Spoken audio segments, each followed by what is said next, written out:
Avatar: The Last Airbender is 1000% worth watching as an adult, and here's why. This is a spoiler-free review. I won't go into detail about things that happen, but I will talk about general themes and ideas that are present throughout the show. Avatar: The Last Airbender is about a world where people can manipulate the traditional elements, those being fire, water, earth, and air, through a thing called bending, which is basically like using martial arts to manipulate the world around them. Each element is tied to a kingdom, so there are 4 kingdoms on the earth: Earth Kingdom, Fire Kingdom, you get it. Only one person is capable of mastering all 4 elements, and that person is called the Avatar. The Avatar has a special role in keeping the 4 nations in harmony, and this show follows the journey of the Avatar as they seek to bring peace to a world that's become largely dominated by the Fire Nation. Everything changed when the Fire, you get it. I understand it might be strange to recommend a children's animated television show that debuted in 2005, but what that does mean is that I was a kid when this show was airing. And if you're like me, I would see episodes and I remember enjoying them, but as a kid and back then it was harder to watch episodes in series, how it was kind of meant to be viewed. And now, thanks to Netflix, it's much easier to do that. I started watching the show a few weeks ago because so many people my age were recommending it to me. I was kind of cautious at first because I don't watch anime, I don't know a lot of people who do, I don't know if it's considered anime, so forgive me if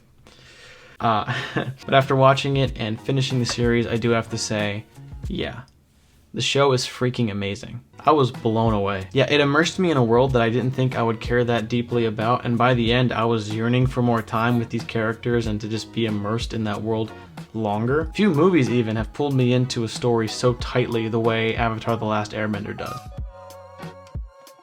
I just like to read some of the reviews off Wikipedia so you're not just taking my word for it, but a reviewer at IGN called it a must-watch and described it as one of the greatest animated series of all time. Another review calling it a child-friendly show whose legacy should endure for years to come. And he was totally right, because after the show came to Netflix on May 18th, it shot to #1 and eventually stayed in the top 10 for, as Forbes puts it, an unconceivable 61 consecutive days. The author adding, "That's the longest streak ever. More than Ozark, more than Outer Banks, more than Love is Blind. Oh, and more than the show that currently has more points, that's the rating system, than any other program on Netflix. Tiger King." I'll put the link in the description to that article if you want to read it. Consider that this was 12 years after the last episode aired, which is crazy to me. Other reviews called it impressive in its sophistication and fantastic, adventurous and exciting, a classic, and even moving, which I 100% agree. I watch the show this is a bad habit, but I'll put a show on and be like, yeah, I'll keep an eye on it and I'll work on something. But this show was so good, but I found myself having to kind of stop and just give it my full attention because I wanted to enjoy it the way it was meant to be enjoyed. Smartly written with narrative depth, and other reviewers praised the story's emotional authenticity and how it exposed very young viewers to darker subject matter like genocide and authoritarianism while giving them a framework for understanding these issues. It sounds dark when I put it like that, but the show does a really good job at exactly that, exposing you to these deep ideas in a way that's wholly appropriate for children.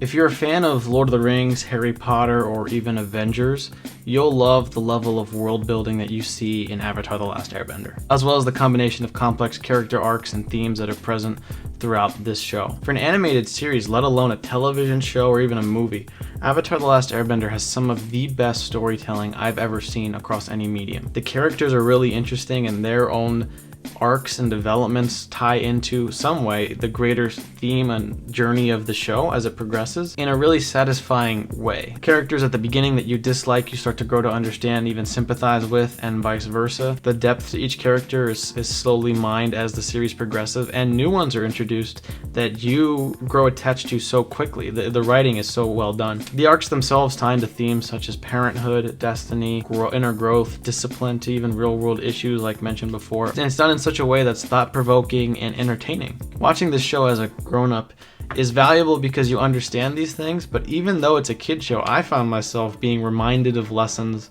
that I thought to myself, like, yeah, I could use to remember that. I was learning from the show as I watched it, which is not something I say about every piece of entertainment. I think it's because of this attention to theme and character that has made the show so timely and have such a cult following. Even now, at present, the Avatar subreddit currently has almost 800,000 fans.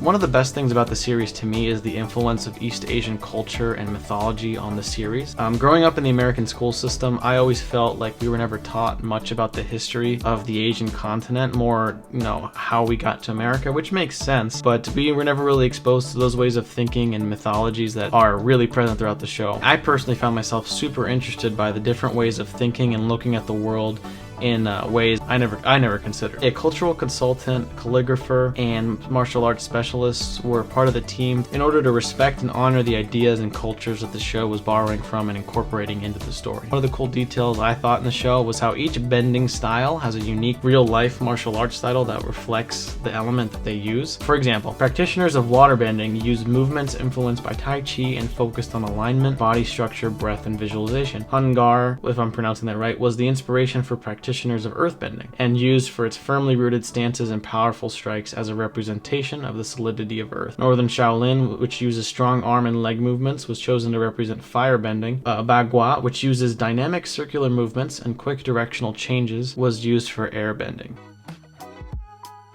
When you watch the show, the first episode and season might have a more childlike feel to it, but at least to me, that's not something you have to push through. I found the series still very enjoyable and worth watching. It's just something as an adult you have to give it a little bit of grace now that you're older, now that you're grown up, you know? All that being said, the first season still does a really good job at introducing you to the world and ideals throughout it. Watch it. I can't stress it enough. It's worth watching. As the show progresses, it definitely does start to take a more serious tone and mature. And I compare it a lot to the first two Harry Potters before Prisoner of Azkaban. If you watch them, they're still very good, but they do have a more childlike feel. And you can't watch all of them without seeing the first two. And then much like Avatar, it starts to get more serious, more dramatic, while still having a lighthearted, wholesome feel to it, which I appreciated. The direction definitely shifts as the journey moves forward. But all in all, this show is one of my favorite pieces of storytelling I've seen across any medium. It's that good. By the end, you're so hooked to the story that it's like you're on the edge of your seat waiting for how this thing's gonna end. For all these reasons, Avatar: The Last Airbender is 1000% worth watching as an adult. If you like the show or have any thoughts you want to share,